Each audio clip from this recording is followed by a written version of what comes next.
오늘 우리가 함께 읽은 이 본문은 어린아이와 부자 청년의 이야기입니다. 이 두 인물은 당시 사회적으로 아주 대조되는 그러한 사람들이었죠.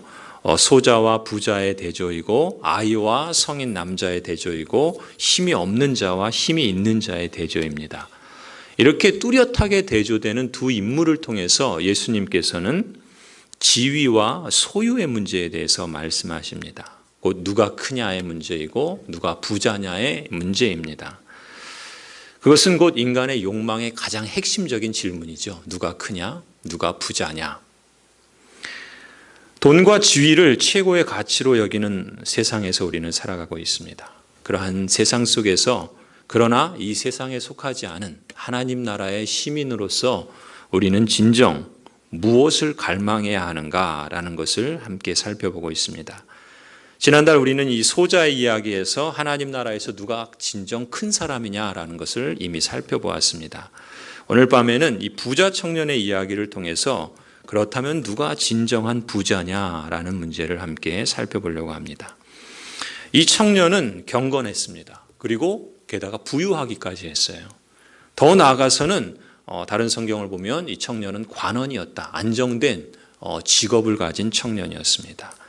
그리고 금상첨화로 영생을 추구할 만큼 영적인 그러한 사람이었습니다. 그렇게 보면 어느 하나 흠잡을 데 없는 참 괜찮은 사람이죠. 요즘 같으면 신랑감 1순위 정도 될 겁니다. 그리고 이 청년은 남의 눈을 의식하지 않고 예수님께 찾아올 용기와 겸손도 가졌습니다. 니고데모 같은 바리새인은 밤에 몰래 예수님께 찾아오지 않았습니까? 그러나 이 청년은 용기 있게 예수님께 찾아와서 묻는 것이죠. 더군다나 이 청년은 자기 힘으로 충분히 율법의 요구를 이룰 수 있다는 그런 믿음으로 개인 경건 생활에도 힘썼던 것 같습니다. 이 정도면 참 괜찮은 사람 아니겠습니까? 16절을 보면 이 청년이 이렇게 예수님께 질문하죠. 내가 무슨 선한 일을 하여야 영생을 얻을 수 있겠습니까? 또 20절도 질문합니다. 이 모든 것을 내가 지키었사온데 아직도 무엇이 부족하나이까? 참 이 정도면 대단하잖아요. 내가 무슨 일을 하여야 영생을 얻겠습니까? 영적인 그러한 갈망이 있고요. 또 예수님께서 이러이러한 계명을 지키라, 이웃에 대한 사랑, 이웃 사랑에 대한 계명을 지키라 말씀하셨을 때 이 청년은 그 모든 것을 다 지켰다. 그렇게 말할 정도였습니다.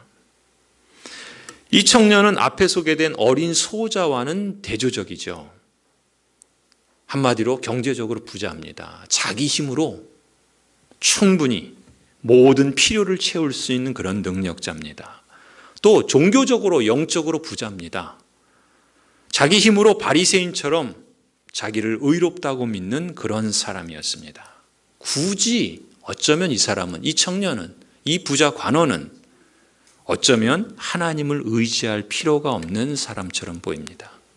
경제적으로, 영적으로, 또 사회적으로 여러 면에서 아쉬울 것이 없는 그런 사람으로 비춰지고 있습니다. 그런데 우리가 이 이야기를 보면은 우리가 이어지는 이 예수님의 이 부연 설명들을 보면 처음에 이 이야기는 시작될 때는 이렇게 이 청년이 자신만만하고 당당하고 또 괜찮은 멋진 그런 부자 청년으로 소개되고 있는데 이 이야기가 끝나는 대목을 보면 22절에 어떻게 끝납니까? 이 부자 청년이 근심하면서 예수님에게서 떠나갔다. 그렇게 이야기가 마무리됩니다. 이렇게 당당하고 이렇게 멋지고 이렇게 자격을 갖추고 이렇게 힘이 있는 능력 있는 그래서 예수님 앞에 당당하게 나온 이 부자 청년은 그 나아가는 이야기가 그와는 정반대 근심과 슬픈 모습으로 떠나가는 이야기로 마무리됩니다. 전혀 생각하지 못한 반전을 이 청년이 보여주고 있는 것이죠. 그리고 예수님께서 덧붙이는 설명의 23절입니다. 내가 진실로 너희에게 이르노니 부자는 천국에 들어가기가 어려우니라.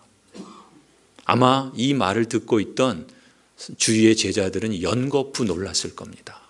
이 청년의 이야기가 이렇게 슬픈 결말로 마무리되는 것에 놀랐을 것이고, 더 놀란 것은 부자가 천국에 들어가기가 어렵다는 말을 들었을 때 더 놀랐을 겁니다.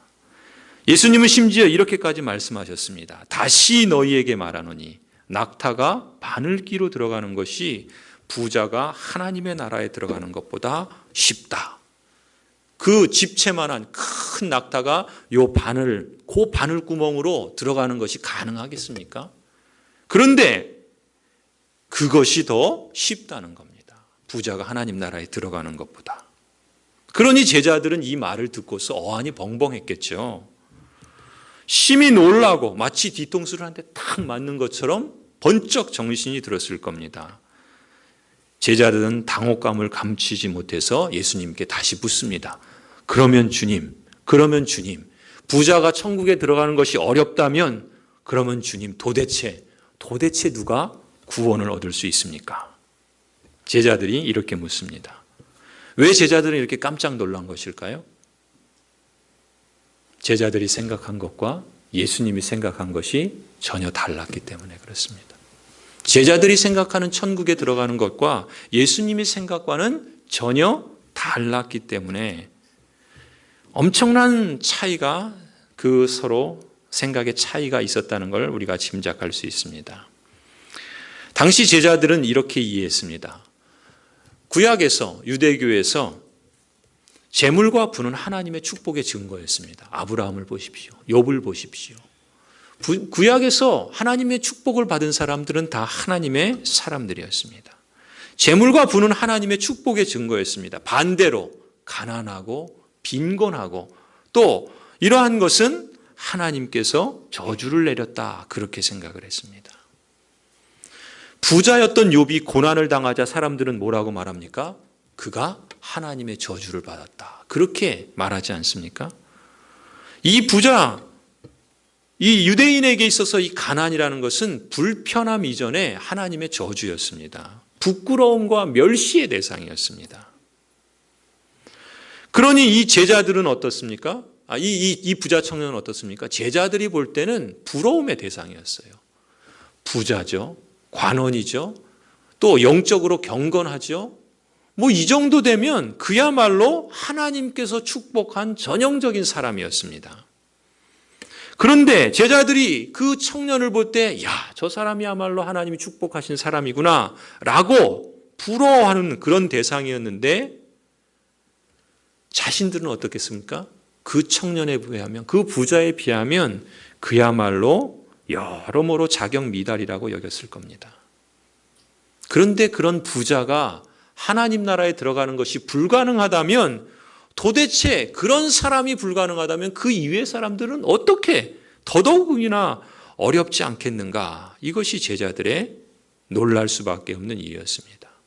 자신들은 더 자격미달인데 저렇게 하나님의 축복을 받은 사람도 하나님 나라에 들어갈 수 없다면 과연 우리는 어쩌란 말인가? 라고 하는 이런 심각한 고민에 휩싸였던 것이죠. 그러니 이 제자들은 놀라지 않을 수 없었습니다. 아예 자신들은 예수님을 따르고 있지만 이제 저런 청년이 하나님 나라에 못 들어간다면 우리들은 뭐냐? 아예 꿈도 꿀 수 없지 않느냐? 이런 거죠. 그때 예수님께서 제자들에게 대답해 주시는 것이 26절입니다. 여러분 19장 26절을 우리 함께 같이 한번 읽어보실까요? 19장 26절 같이 읽습니다. 시작. 예수께서 그들을 보시며 이르시되 사람으로는 할 수 없으나 하나님으로서는 다 하실 수 있느니라. 아멘. 제자들이 누가 구원을 받는가 질문했는데 예수님은 하나님으로는 다 하실 수 있다, 이렇게 대답하시죠. 여러분, 제자들의 질문의 초점은 누굽니까? 누가 받느냐예요. 누가 구원을 받느냐, 누가 하나님 나라에 들어가느냐, 누가 받느냐, 구원의 대상에 대해서 질문을 하고 있어요. 그런데 예수님의 대답은 뭡니까? 대상이 아니라 누가 구원하시느냐, 그 구원을 하시는 주체에 대해서 말씀하고 있다는 거예요. 질문과 답이 다릅니다. 제자들의 관심은 온통 누가 받느냐예요. 그런데 예수님의 대답은 누가 하시느냐, 누가 구원하시느냐, 이 대답을 하시는 겁니다. 왜 이 점이 중요한가 우리가 주목해 볼 필요가 있습니다. 먼저 여러분 그 26절을 보시면 예수님께서 어떻게 하십니까? 예수께서 그들을 보시며 말씀하십니다. 제자들을 보시며 말씀하세요. 예수님은 제자들의 눈을 하나씩 하나씩 쳐다보고 눈을 맞추면서 대답하시는 겁니다. 마치 제자들의 마음을 다 아시는 것처럼. 그 부자 청년은 구원을 못 받는데 저런 하나님의 축복을 받은 사람이라고 그렇게 여길 수 있는 저 사람이 구원을 못 받는데 그럼 우리는 어쩌란 말이냐. 이런 근심과 고민을 하면서 그럼 주님, 누가 도대체 구원을 받을 수 있습니까? 라고 물었을 때 예수님께서 하나님은 다 하실 수 있다라고 대답하시는데 그때 예수님은 그 제자들을 그 말을 하시기 전에 한 사람 한 사람 그들을 보신다는 것입니다. 왜요? 제자들의 마음을 아시기 때문에요. 그들의 마음을 아실 뿐만 아니라 그들을 사랑의 눈빛으로 깊은 동정심으로 그 제자들의 마음을 깊이 들여다보시는 겁니다. 제자들은요, 이 구원이라는 것이 사람의 능력과 사람의 힘을 동원해서 이루어내는 것이라 그렇게 이해했습니다. 이 부자 청년이 그 전형입니다. 그런데 예수님께서는 사람의 힘으로는, 자기 힘으로는 불가능하다라고 지금 그렇게 말씀하시는 거예요. 제자들이 기대하는 힘, 권력, 부, 세상이 추구하는 것들, 그걸로는 아무리 힘이 세고 아무리 강하고 아무리 능력 있고 아무리 멋있어도 불가능하다는 겁니다. 이 청년이 그 전형인 거예요. 이 청년은 자신이 갖고 있는 힘, 자신이 갖고 있는 능력, 자신이 갖고 있는 경건, 자신이 갖고 있는 배경이면 당당하게 예수님 앞에 나와서 내가 무엇을 하여야 영생을 얻겠습니까? 이미 그 질문은 뭐예요? 내가 이 정도 했으면 되지 않았겠습니까? 이런 질문인 거죠. 그래서 예수님께서 이웃을 사랑하라고 말씀했습니다. 그때 이 청년이 뭐라 그래요? 내가 그걸 다 이미 이루었습니다. 그런데 예수님께서 이 말씀을 하셨을 때는요, 10계명 중에 5계명부터 10계명, 곧 뭡니까? 이웃 사랑에 대한 계명들만 말씀하세요. 그죠? 그리고 이 청년은 자신 있게 그걸 다 했다 그래요. 그런데 정작 예수님께서 뭐라 그럽니까? 너가 완전하고자 할진대 너의 소유를 팔아서 가난한 자들에게 주고 나를 따르라 그래요. 그런데 이 청년이 어떻게 합니까? 근심하고 돌아갑니다. 눈에 보이는 형제를 사랑하지 못하는데 눈에 보이지 않는 하나님을 이 청년이 자신이 그렇게 당당하게 말한 것처럼 정말 하나님을 사랑했느냐? 이미 이 청년의 근심에서 돌아가는 모습 속에서 말없이 증명하고 있는 것이죠. 사람들이 왜 돈을 모읍니까? 왜 힘을 얻으려고 합니까? 왜 좋은 차를 타고 왜 큰 집을 선호합니까? 그것으로 자랑으로 삼고 그것으로 위로를 삼고 그것으로 기쁨과 평안을 얻고자 함 아니겠습니까? 이 부자 청년의 문제는 무엇인가? 재물에 대한 욕망이 문제일까요? 물론 그럴 수 있습니다. 그러나 이 재물에 대한 욕망에서 자유로운 사람은 아무도 없습니다. 그렇지 않아요? 부자가 되길 원하지 가난하게 되길 원하는 사람은 세상에 없지 않겠습니까?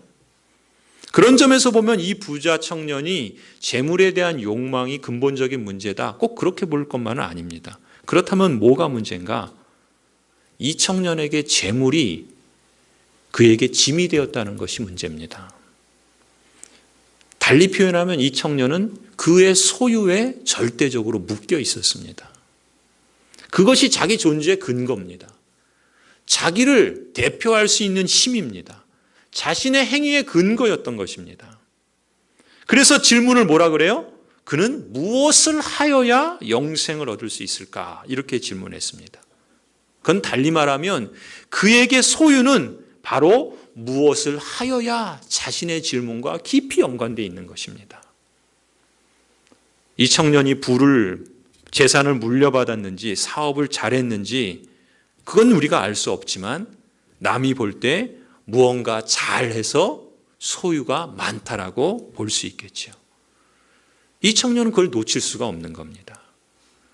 영생은 자신이 무언가를 잘해서 소유하는 것과 더불어서 자기에게 오는 복이다라고 생각을 했던 것입니다. 그런데 이 청년이 어떤 말을 들어요? 지금 자기 행위와 소유가 아무것도 아니라는 것을 예수님에게 들은 겁니다. 그것은 너가 구원받는데 아무런 소용이 없다라고 들은 겁니다. 그러니 이 부자 청년이 자기의 존재의 근거고 자기 삶에 묶여있는 그것이 아무 소용이 없다는 말을 들었을 때 그걸 어떻게 견디겠습니까? 그 상황을 어떻게 견뎌낼 수 있겠습니까? 이 청년은 예수님을 따를 수가 없었던 것이죠. 재물이 바로 자기의 구원의 근거였기 때문에, 아니 재물 자체가 자기의 구원이었기 때문에 그렇습니다. 자신의 삶을 확인하고 자신의 그 존재의 가치를 확인하는 것이 거기에 있었기 때문에 그렇습니다. 이 청년은 자기 소유와 능력이 자기를 구원해 준다고 믿었지 그게 자기를 진짜 생명에서 멀어지게 할 줄은 추호도 생각하지 못했을 겁니다.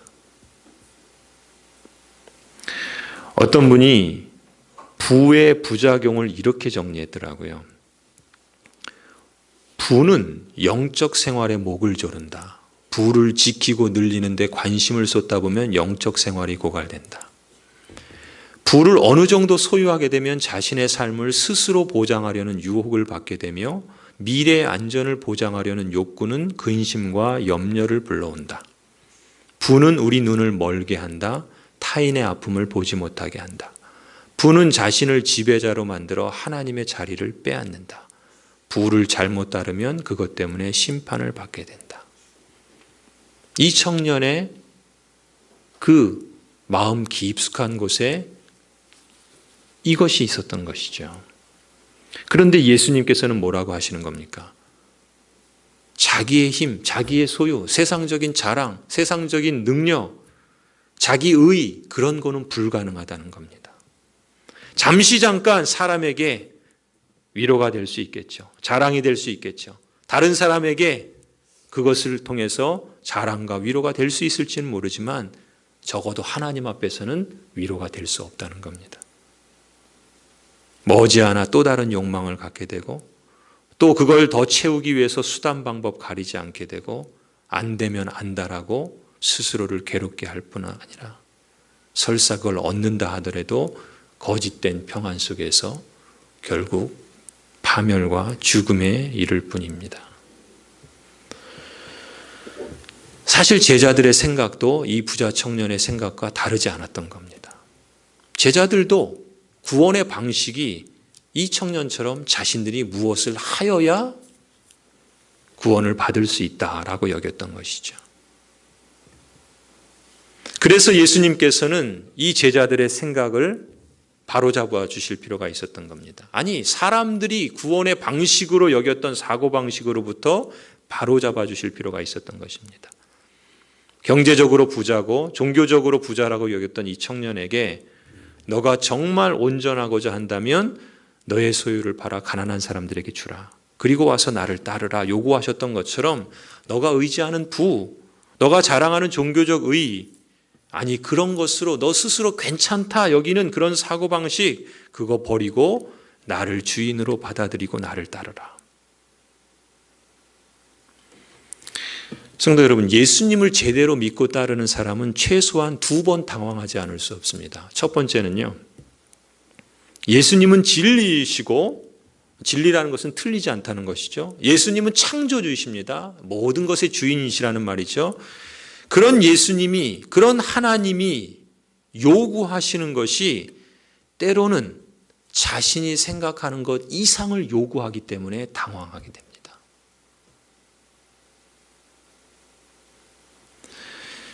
그리고 이 요구 앞에 자신의 것을 버리지 못하고 여전히 인간의 욕망에 사로잡혀서 미련을 두게 되면 이 청년처럼 근심하며 예수님을 떠나갈 수밖에 없습니다.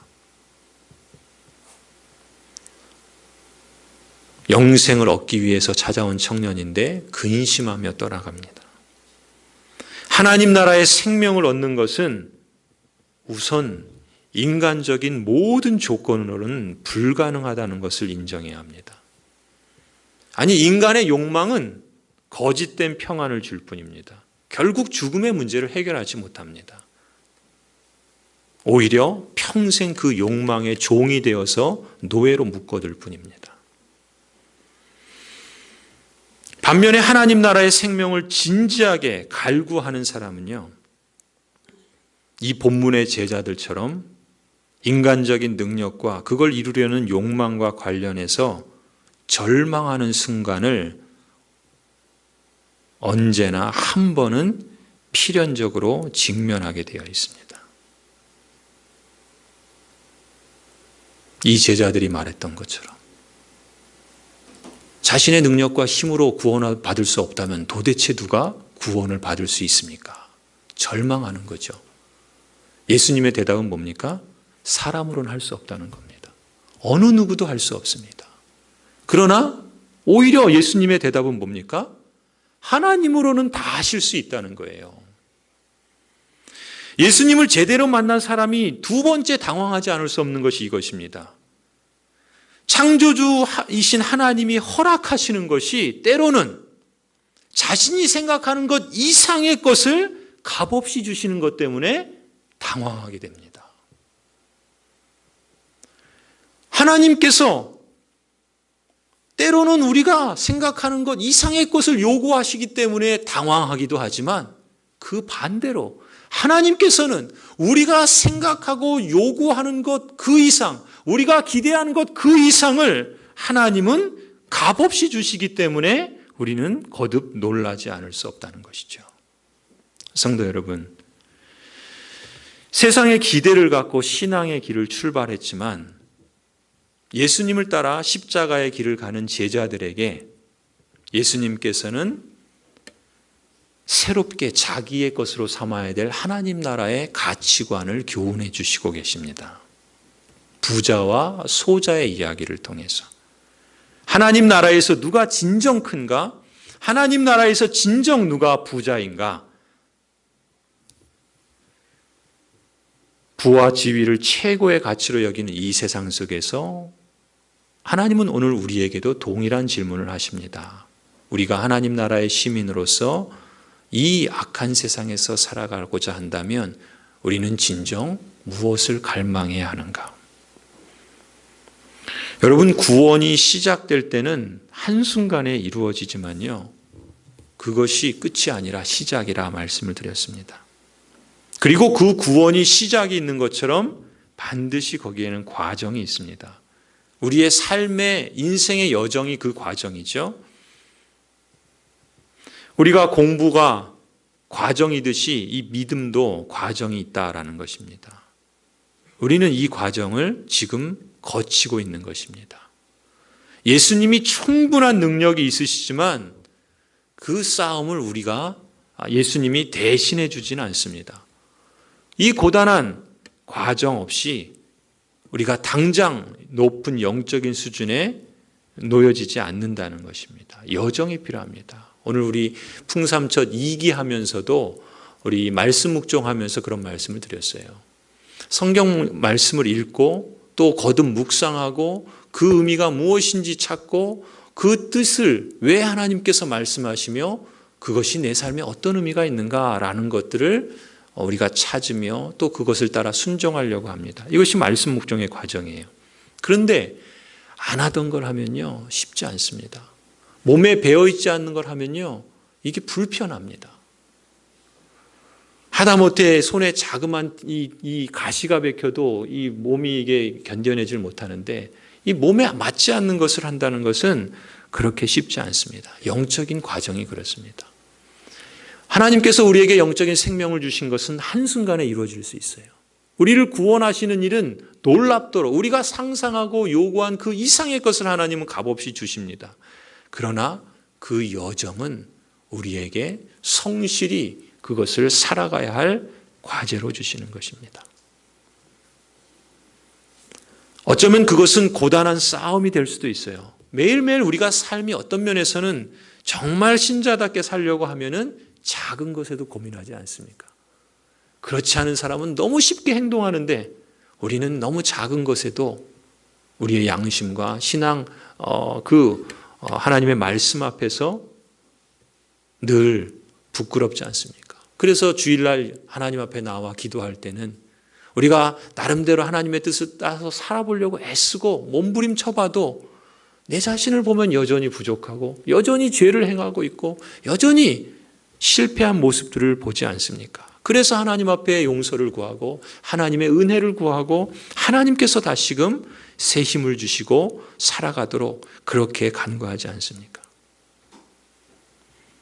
이 고단한 싸움이 있지만 그러나 이 여정은 우리에게 우리가 상상한 것 이상의 놀라운 열매들을 이루어 가신다는 것입니다. 심지어 우리가 신앙의 깊이로 들어간다 하더라도 실제적인 삶의 문제가 또 모두 순식간에 사라지는 건 아닙니다. 어쩌면 신앙이 깊어질수록 그 이전에는 쉽게 지나갈 수 있었던 문제들이 더 심각하게 느껴질지도 모릅니다. 옛날에는 돈 버는 일이 가장 중요하다고 생각하다가 이제는 그렇지 않다는 사실을 알고 갈등을 느낄 수도 있습니다. 옛날에는 남에게 자기를 나타내는 것을 당연하다고 생각하다가 이제는 그렇지 않을 수 있다는 것을 알고 혼란을 겪을 수도 있습니다. 성경이 가르치는 삶을 자신이 올곧게 따르지 못한다는 사실을 인식하게 되면서 당혹스러워질 때도 많습니다. 여러분, 설교하는 저에게도 이런 일이 자주 일어납니다. 평생 신앙생활을 했는데도 예수 그리스도의 분량은 고사하고 최소한의 인격도 갖추지 못한 모습을 보면서 내 자신에게 좌절할 때가 있는 겁니다. 왜요? 하나님이 나를 보시는 그런 모습으로 나를 자꾸 보려고 하는 마음을 성령께서 주시기 때문에 그렇죠. 그냥 이 세상 방식으로, 이 세상에 사는 사고방식으로 살면 고민하지 않아도 됩니다. 쉽게 살아갈 수 있습니다. 그러나 그것은 죽은 자의 모습이기 때문에, 그리고 그리스도 안에서 하나님의 뜻을 따라 살려고 고민하는 것이 오히려 하나님 앞에 거룩한 근심이기 때문에 우리는 그 걸음을 내딛는 것입니다. 사람을 쉽게 판단하거나 가족들의 마음을 충분히 헤아리지 못할 때도 흔합니다. 물론 겉으로는 전혀 그렇지 않은 것처럼 그렇게 보일 수도 있지만 실제로는 그런 한계를 갖고 저 역시 살아갑니다. 이런 시행착오의 과정은 어쩌면 저나 여러분이나 아마 주님 부르실 그날까지 계속될지도 모르겠습니다. 그러나 여러분 기억하십시오. 이런 것은 하나님께서 저나 여러분을 구원해 주시고 우리 내면에 하나님께서 지속적으로 자라지 않으면 만족할 수 없는 영적인 갈망을 주셨기 때문이라는 사실입니다. 믿음의 성장 과정 중에 우리가 어느 한 단계에 머물러 안주하려 할 때마다 성령께서는 우리에게 거룩한 불만족을 주시는 겁니다. 그렇게 함으로써 우리를 다음 단계로 도약하도록 자극하시는 것이죠. 반대로요, 영적 빈곤에서 오는 그 공허감을 다른 것으로 자꾸 채우게 하는 것은 늘 사단이 쓰는 전략입니다. 거기에 속지 말아야 하는 겁니다. 하나님의 뜻에 맞게 마음 아파하는 것은요, 영육간의 유익이 있다 저는 믿습니다. 이런 절망은 사망에 이르게 하는 근심과 차원이 다른 겁니다. 고린도후서 7장 10절에 뭐라고 말씀합니까? 하나님의 뜻대로 하는 근심은 회개를 하게 해서 구원에 이르게 함으로 후회할 것이 없다라고 말씀합니다. 겉으로 볼 때는 세상 근심인지, 세상 근심이라는 것은 죽은 자가 그 삶에 그 죽음을 향해서 달려가기 때문에 갖는 근심입니다. 그러나 우리 그리스도인의 근심은 다른 근심입니다. 근심이 없는 게 아닙니다. 이 세상은 악하기 때문에 근심하지 않을 수 없죠. 그런데 성경은 그것을 뭐라고 표현하는가? 하나님의 뜻대로 하는 근심이라 이렇게 표현합니다. 그 하나님의 뜻대로 하는 근심은 우리를 회개하게 하고 구원에 이르게 하고 그리고 더 나아가 후회할 것이 없도록 한다. 성도 여러분, 그날이 멀지 않았습니다. 생명이 완전히 드러나는 그 순간, 그 마지막 예수 그리스도의 재림할 날이 멀지 않았습니다. 우리는 그런 의식을 갖고 이 땅을 살아가는 것 아니겠습니까? 그때까지 우리는 믿음의 싸움을 싸우고 우리의 믿음은 자라가야 하는 것이죠. 바로 이 구원을 이루어가는 과정에서 변화되어야 할 것이 있다면 그것이 가치관의 문제입니다. 달리 말하면 하나님 나라에 정말 누가 큰가? 하나님 나라에 정말 누가 부자인가의 문제인 것이죠. 그리스도인이 제자로서 세상의 안경에서 하나님의 말씀의 안경으로 갈아 끼는 것, 내 중심의 안경에서 하나님 중심의 안경으로 바꾸어가는 것, 이런 영적 훈련이 우리에겐 참 중요합니다. 교회는 바로 이런 훈련을 위해서 우리에게 허락해 주신 특권입니다. 구원을 이루어가는 복된 여정을 함께 하도록. 혼자 하면 넘어지고 또 일어나는데 버거우니까 함께 그 여정을 가라고 우리에게 마련해 주신 특별한 공동체입니다. 그래서 부름받은 공동체인 것이죠.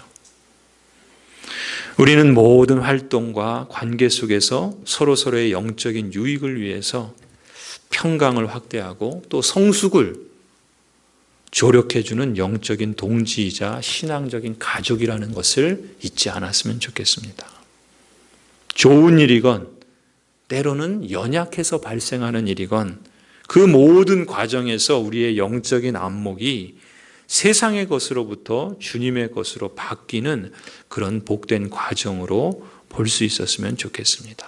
그래서 보다 적극적으로 우리가 지향하는 목표를 향해서 한 걸음 한 걸음 주님과 함께 걸어 나아가는 그런 저와 여러분, 우리 교회, 우리 모든 성도와 가정이 되기를 주님의 이름으로 간절히 축원합니다.